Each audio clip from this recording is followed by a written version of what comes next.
Hi everyone, welcome to my Fluid Art channel. I'm Susie. So today what we have is a 16 by 16 inch gallery wrapped canvas.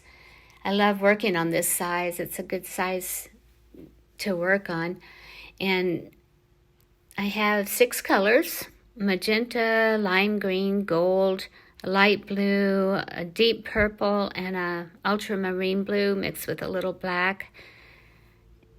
What I'm going to do is use a puddle pour. It's going to be the yellow puddle pour that I have already mixed up. And I'm going to go ahead and paint the sides and the corners, just so there's no issue when it's starting to dry. If none of the corners were reached, then I would have to go over it with paint. So I'm going to try covering it now so that won't happen. And sometimes you still have to do touch-up work, but it helps to go ahead and cover the corners, I think. So thank you for watching, and please subscribe if you haven't subscribed already. If you have subscribed, thank you very much. I really appreciate it. And so I'm going to stop talking now and put some music on, and then I'll come back at the end of the video to show you the dry results.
Hi, I'm back. Look how shiny this one is. I'm so happy with this one. It's turned out so cool, I think, and so much to see. It's got a lot going on. So it's just very interesting, and it's very 3D. I can't wait to put the resin or varnish on it to see what it's going to look like. I just love the way the lavender came through, and the gold and the blues, and almost all the colors shine through on this one. So see you on the next video. Thank you for watching, everyone.